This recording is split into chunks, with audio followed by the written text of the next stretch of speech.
Bismillahirrahmanirrahim. Assalamualaikum warahmatullahi wabarakatuh.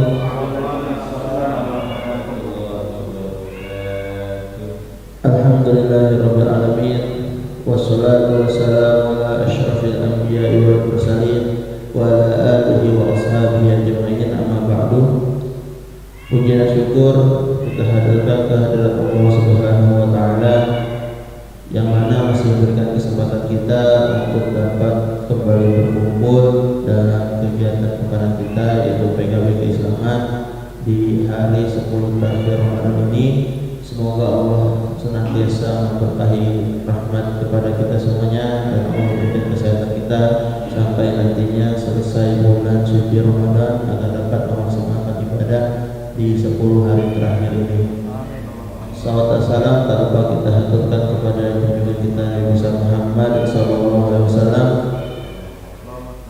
yang telah membawa kita dari zaman kejahiliaan hingga zaman yang penuh dengan keilmuan ini. Baiklah ustaz saya semuanya yang saya hormati, Ustaz Salahuddin, para kepala sekolah dan ustaz-ustaz semua yang telah hadir pada pagi hari ini. Sebelum kita memulai agenda pada pagi hari ini, marilah sama-sama kita buka acara pada pagi hari ini dengan sama-sama baca lafaz basmalah. Bismillahirrahmanirrahim. Untuk kegiatan PKB di pekan ini, kita kembali bergabung lagi dalam pembahasan yang akan disampaikan nanti oleh Ustaz Salahuddin. Waktu dan tempat kami persilakan. Bismillahirrahmanirrahim. Assalamualaikum warahmatullahi wabarakatuh. Waalaikumsalam warahmatullahi wabarakatuh. Ini saya gimana? Oh, luar biasa. Alhamdulillahirabbil alamin. Hamdan syakirin, hamdan na'imin, hamdan yuwafi ni'amahu wa yukafi mazidah. Ya Rabbana lakal hamdu wa lakal syukru kama yanbaghi li jalali wajhikal karim wa 'azimi sultanik. Allahumma shalli ala sayyidina Muhammadin wa ala alihi wa ashabihi wa man sara ala nahjihi ila yaumiddin, amma ba'd. Ustaz dan ustazah semua yang saya hormati, alhamdulillah, bersyukur kita kepada Allah Subhanahu wa taala masih diberikan kesempatan oleh Allah untuk bertemu dengan 10 terakhir bulan suci Ramadan 1443 Hijriah ini. Mudah-mudahan Allah Subhanahu wa taala senantiasa memberikan kesehatan. Dengan kesehatan itu kita bisa melaksanakan ibadah secara maksimal dan mudah-mudahan bisa juga memaksimalkan 10 terakhir Ramadan ini. Amin Allahumma amin. Kemudian salawat dan salam mari kita senantiasa haturkan kepada junjungan kita Nabi Muhammad sallallahu alaihi wasallam. Allahumma shalli ala sayyidina Muhammad wa ala ali sayyidina Muhammad. Semoga kita semua mendapatkan syafaat dari Allah. Saudara-saudara yang saya hormati, pada pagi hari ini kita akan melanjutkan kembali, yaitu pembahasan tentang faraid yang sempat tertunda ya. Insyaallah hari ini kita akan selesaikan minimal yang memang harus kita pahami terkait dengan ilmu pasti ini ya. Pasti kenapa? Karena kita pasti mati di sini ya. Itu pasti akan berlaku untuk kita semuanya dan tentunya untuk kaum muslimin. Yang mestinya hari ini kita akan membahas tentang masalah zakat, tapi nanti silakan saja ustaz-ustazah kalau ada yang perlu kita bicarakan terkait dengan masalah zakat ya. Baik, sebelumnya kita sudah sampai ke bantu pembahasan kalau ini. Terakhir sudah sampai mana sampai Bukron biasanya dia nyatet.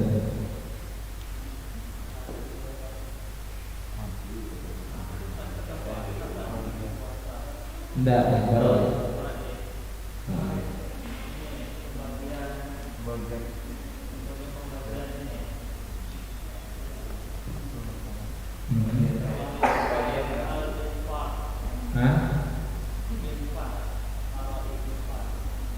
Yang sampai seperenam itu asobah sudah belum asobah? Sisa belum ya? Baik, saya pikir sudah asobah. Oke. Kalau gitu kita akan bahas dulu tentang masalah asobah. Udah ya? Terakhir berarti ini yang kita bahas yang berhak mendapatkan seperenam. Oke. Kita akan bahas masalah asobah hari ini. Nah ini mana ya? Tidak ada sinyal. Apa yang terjadi? Tadi ada.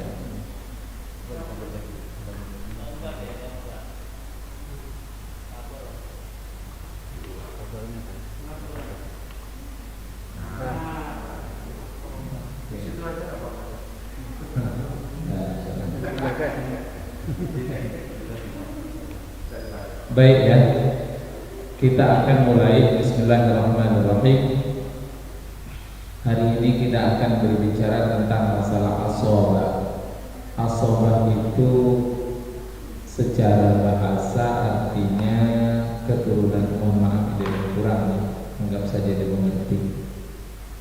Secara definisi secara bahasa adalah keturunan laki-laki dan kerabatnya dari sebelah bapak, itu asobah.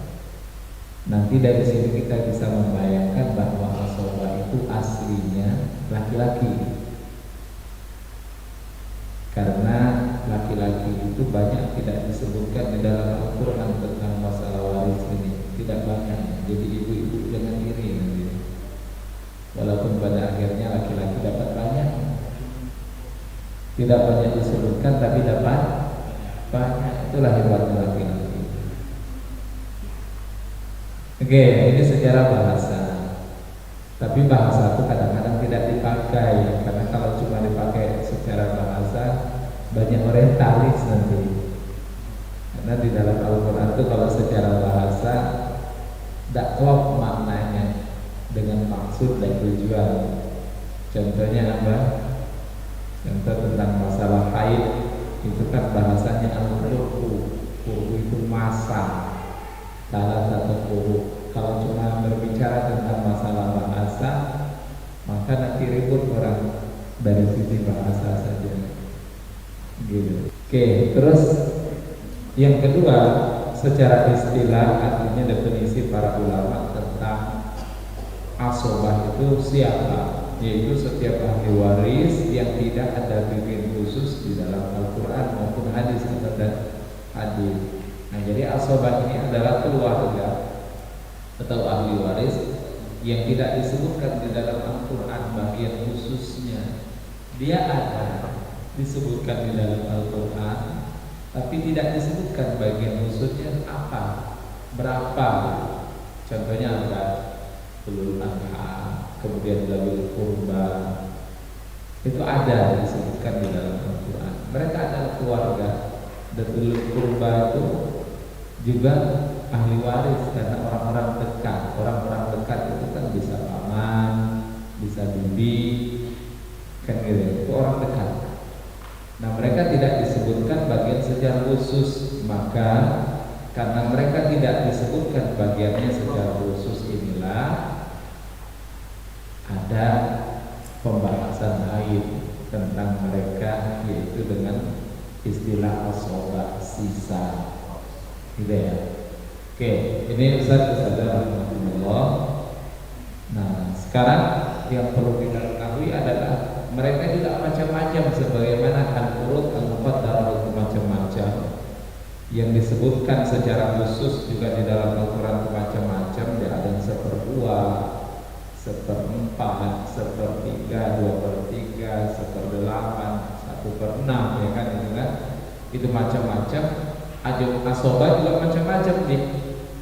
Ada asobah namanya nasabiyah, ada asobah sababiyah. Asobah nasabiyah ini artinya adalah orang mendapatkan sisa harta warisan karena memang ada hubungan nasab, ada hubungan keturunan, keluarga, itu nasab. Mereka ada 3 macam nantinya. Ada namanya asobah bin nafsi, ada asobah bil ghair, dan asobah ma'al ghair. Nah, apa itu nanti kita akan jelaskan. Yang kedua asobah sababiyah. Nah, ini tidak kita bahas. Kenapa? Karena tidak ada di Indonesia asobah sababiyah. Atau sekarang di dunia Islam sudah tidak ada lagi namanya asobah sababiyah. Orang memerdekakan budak karena perbudakan dalam Islam sudah dihapuskan. Sekalipun ada nanti memerdekakan orang Islam yang dipenjara karena tahanan perang dan sebagainya, tapi itu tidak bisa dikatakan bahwa mereka nanti dapat warisan. Tidak, yang memerdekakan, karena dia bukan budak pada dasarnya kan. Oke, jemaah rahmatullah, Bapak Ibu, Ustaz-ustaz rahmatullah, ini macam-macam mereka. Nah, sekarang siapa saja? Ini asobah bin nafsi, yaitu keluarga mayit laki-laki yang tidak nyambung kepadanya melalui jalur perempuan. Artinya ini jalur laki-laki semuanya. Jalur asobah bin nafsi, ini tadi definisinya keluarga mayit laki-laki yang tidak nyambung kepadanya melalui jalur perempuan, berarti dari laki-laki semuanya nanti. Contohnya apa? Anak laki-laki, cucu laki-laki, cicit laki-laki. Itu kan dari jalur laki-laki semua itu, tidak perempuan. Jalur asobah bin nafsi ini satu jalur keturunan laki-laki, itu dari anak laki-laki, cucu laki-laki, dan seterusnya bawah. Kedua, jalur orang tua laki-laki, bapak, kakek, apa lagi? Buyut, apa lagi kan? Kalau ada ke atas, ke atas bukan ke samping lagi, itu ke samping. Jalur saudara, saudara kandung, saudara seayah, anak saudara kandung, anak saudara seayah. Ini maksudnya laki-laki semua ya. Dan seterusnya ke bawah. Jalur paman, ada paman kandung, ada paman seayah, ada anak paman kandung, ada anak paman seayah, dan seterusnya. Ini jalur laki-laki, tidak ada perempuan ya kan?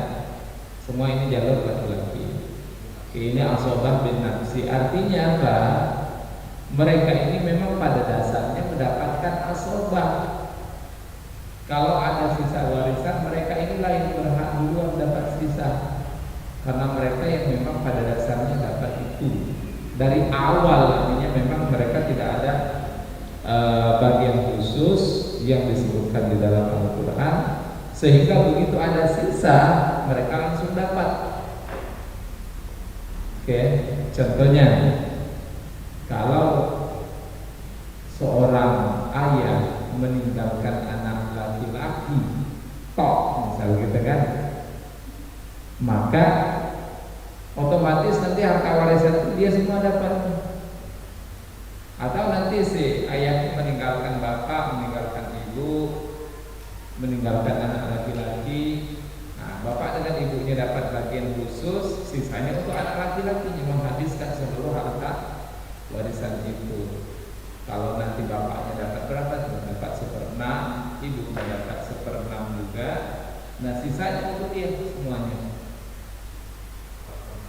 Nah, enggak ada istilah 4/6, pokoknya sisa. Enggak ada lagi berapa gitu. Iya kan? Karena tidak ada istilah 4/6-nya. Cuma ada istilah itu 1/2, 1/3, 1/6, 1/8, 1/4, 2/3. Enggak ada 4/6. Walaupun itu bisa dikatakan 4/6, tapi tidak boleh dikatakan tetap namanya sisa. Oke? Nah, ini asobah bin nafsi. Kira-kira nyambung Ustaz? Pokoknya ini laki-laki semua ini. Dia tidak ada jalur melalui perempuan bisa terpisah. Cucu laki-laki dari anak perempuan, nah itu terputus dia. Tidak bisa. Saya punya anak perempuan saya punya anak laki-laki, itu terputus secara otomatis. Tidak bisa dia dikatakan asobah bin nafsi. Kenapa? Karena dia nyambung ke saya melalui anak perempuan. Itu tidak bisa. Oke, sadar? Nyambung ya? Bisa? Oke. Terus yang berikutnya adalah asobah bil ghair. Jelas dah itu? Masih jelas ya? Masih jelas, baik. Asobah bil ghair. Asobah bil ghair ini asalnya adalah mereka dapat bagian tertentu. Hanya saja mereka berubah. Ketika ada orang lain dia berubah gitu. Ini namanya asobah bil ghair. Mendapatkan asobah karena orang lain, karena adanya orang lain. Siapa saja mereka adalah perempuan yang dapat setengah atau dapat 2/3 ketika ada saudara laki-lakinya. Jadi tadinya mereka ini adalah anak perempuan yang dapat 1/2 atau dapat 2/3. Begitu ada laki-laki, saudara laki-lakinya atau keluarga laki-laki yang juga berhak, maka dia berubah dari 1/2 atau dari 2/3 menjadi sisa. Contoh, situ anak perempuan ketika ada saudara laki-lakinya. Siapa yang punya anak perempuan dan punya anak laki-laki juga? Nah, itu otomatis itu nanti anak perempuan yang harusnya tadi dapat 1/2 atau 2/3 karena dia punya saudara, berarti dia apa? Berubah menjadi asobah bil ghair. Dia berubah mendapatkan sisa karena ada orang lain yaitu saudara laki-lakinya. Dan nanti saudara laki-lakinya dapat lebih banyak, 2 kali lipat dibanding dia. Dia dapat 1, saudara laki-lakinya dapat 2. Gitu ya. Kalau nanti dia bertiga, misalnya kan Pak, berapa anaknya? Itu dihitung 5. Gampang kan? 1 perempuan plus 1, 2 laki-laki dihitung 4. Berarti nanti harta warisannya dibagi 5 sisa itu. Jadi berapa? Baru 2 ya. Baru 2. 1 gitu ya. Berarti hitungannya 3. Oke, hitungannya 3. Laki-lakinya nanti dihitung 2, perempuannya dihitung 1 gitu. Oke, saudara, itu gampang. Itu sisanya ya.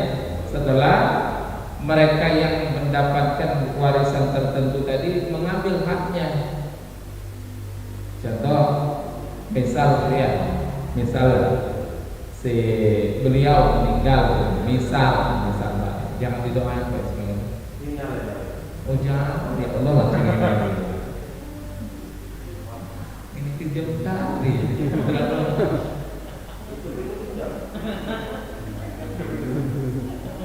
Kayaknya ada dendam pribadi. Satu saudara Allah, misal itu beliau meninggal, kan ada istri yang ditinggalin, istrinya dapat 1/8 karena punya anak kan, maka sisa harta itu untuk dia. Mobil yang baru dibeli,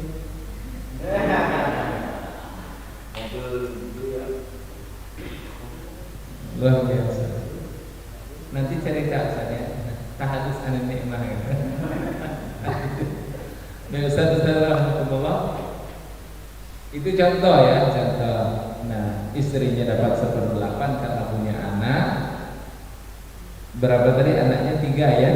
Itu dihitung 5 karena laki-lakinya 2, perempuannya 1. Itu dibagi 5 lah itu sisanya. Oke, masih punya orang tua Ustaz? Gak ada lagi. Nggak ada ya, orang tua sudah tiada semuanya. Oke, aman. Berarti semua sisa itu untuk anak, gitu ya. Masih punya saudara? Nah, saudaranya dapat tak? Tidak. Nanti kita bicara.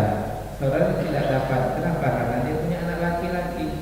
Anak laki-laki itu menghabiskan seluruh harta warisan. Aman itu pokoknya. Ya, kecuali tidak ada anak laki-laki. Gitu. Kenapa Ustaz? Karena fungsinya laki-laki itu menjadi kepala keluarga nanti, gitu. Walaupun dia masih kecil, dia nanti berfungsi sebagai kepala keluarga. Kenapa dia dapat banyak? Karena dia pengganti kepala keluarga. Jadi begitu harta itu lari kepada dia semuanya, maka dia lah yang menggantikan kepala keluarga itu, menggantikan posisi bapaknya. Dan kenapa kadang-kadang paman dapat? Karena paman harus ngurus. Itu. Cuma karena di sini ada laki-laki, fungsi paman tidak ada. Kalaupun anak itu masih kecil, dia cuma merawat saja. Nah, sementara sifatnya. Yang sifatnya sementara itu paling dia dapat upah ngasuh. Tapi tidak berhak dapat harta warisan. Itu pun kalau dia miskin.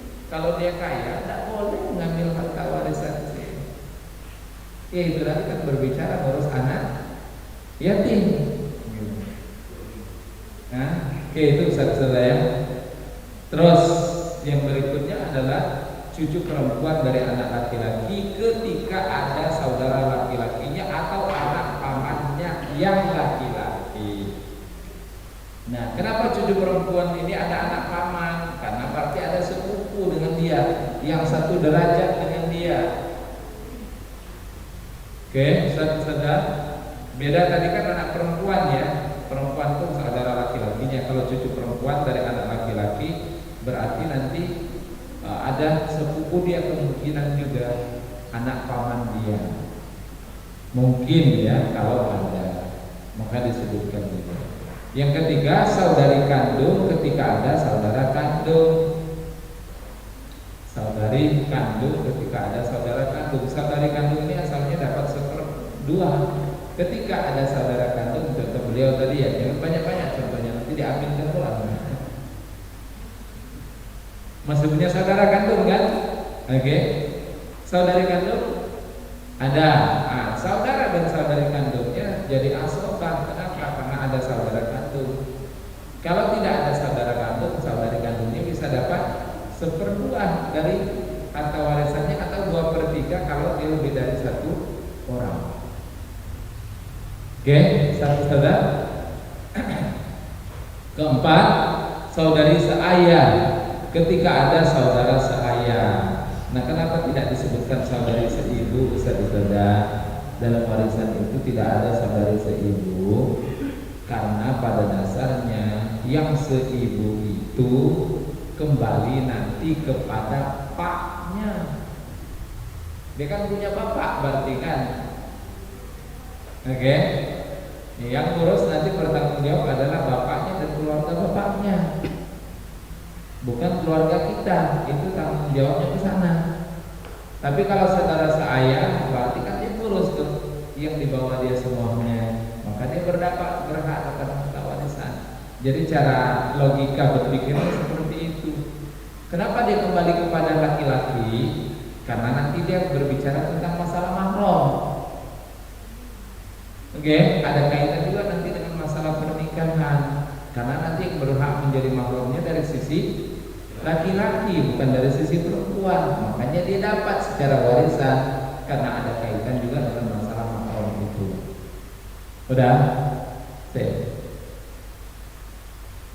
Ini harus dihafal. Nanti kita konsultasi harta warisan. Udah banyak nih masalahnya. Biro jasa.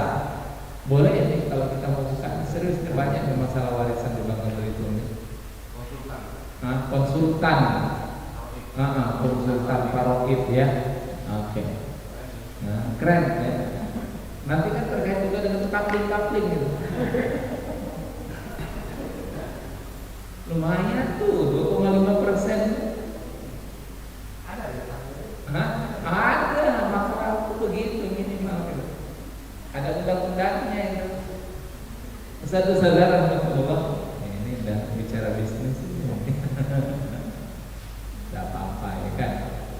Kan yang penting halal ya Ustaz ya. Baik. Berikutnya adalah asabah ma'al ghair. Asabah ma'al ghair ini khusus saudari kandung atau saudari seayah bersama keturunan ahli waris perempuan. Baik, maksudnya apa ini? Atau siapa saja mereka? Pertama, saudari kandung ketika si mayit ada anak perempuan atau cucu perempuan dari anak laki-laki. Nah, maksudnya Pak, si mayit itu punya saudari kandung nih, ya. Si mayit punya saudari kandung. Tapi juga si mayit ini ada anak perempuan atau cucu perempuan dari anak laki-laki. Saudari kandungnya ini mestinya dapat setengah.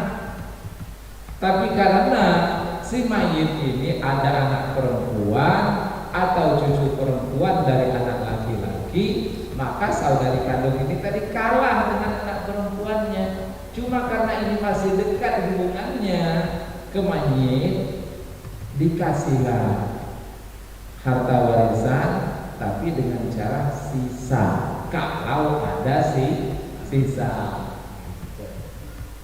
Paham Ustaz? Nah, nyambung nggak ini? Saya meninggal, saya punya saudari kandung. Oke, saudari kandung saya ini mestinya dapat setengah dari harta warisan saya. Tapi karena saya punya anak perempuan atau punya cucu perempuan, maka saudari kandung saya kalah. Secara kekuatan hukum, kekuatan hubungan, kekeluargaan, nasab, pasti dia kalah. Cuma kalahnya dia ini tidak 100% gitu.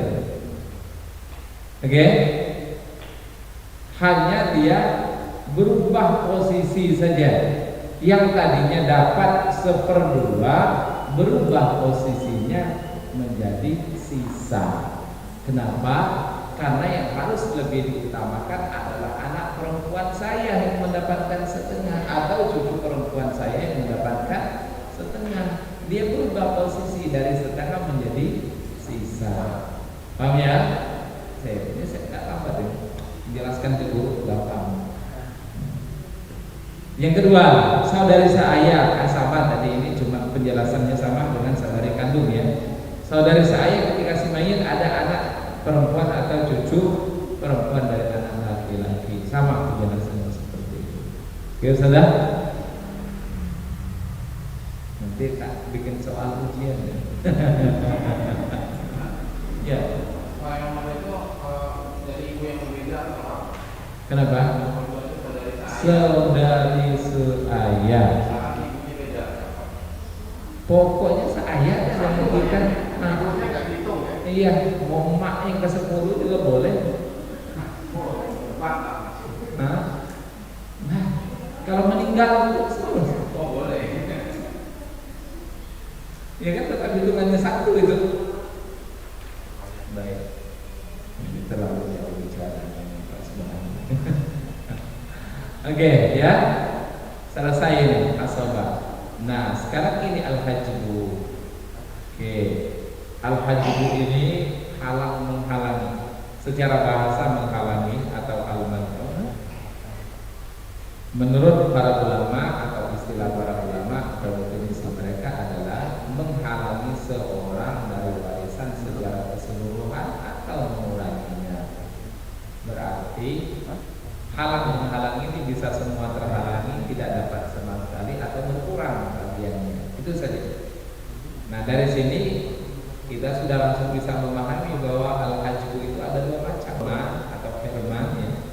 Ini artinya tidak dapat sama sekali menghalangi seorang secara keseluruhan karena ada orang lain yang lebih berhak daripada dia. Berarti yang tadi dapat jadi tidak dapat. Mohon maaf gitu kan.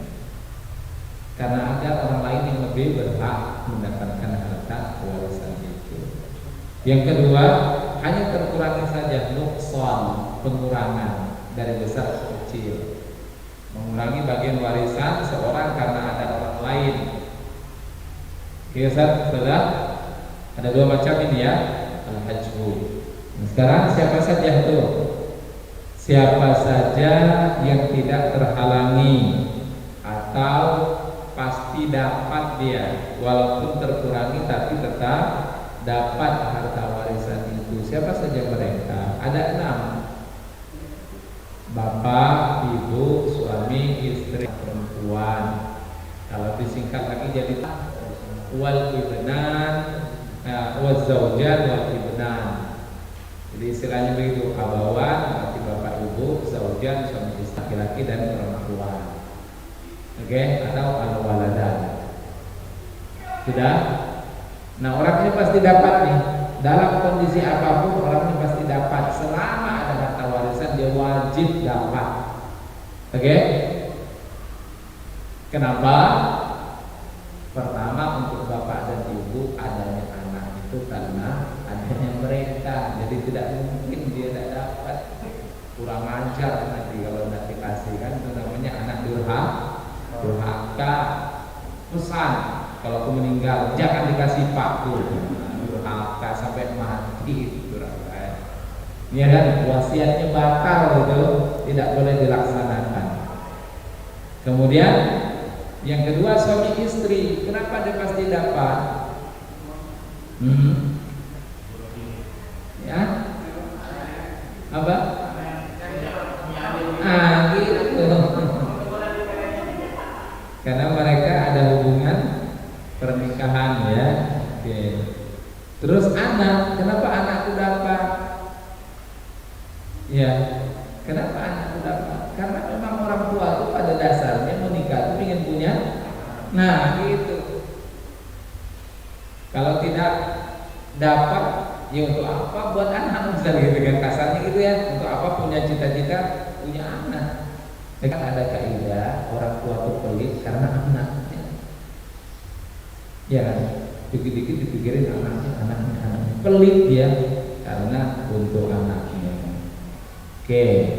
Terus ahli waris, laki-laki yang terhalangi dari warisan secara keseluruhan. Nah, ini berarti sudah masuk apa?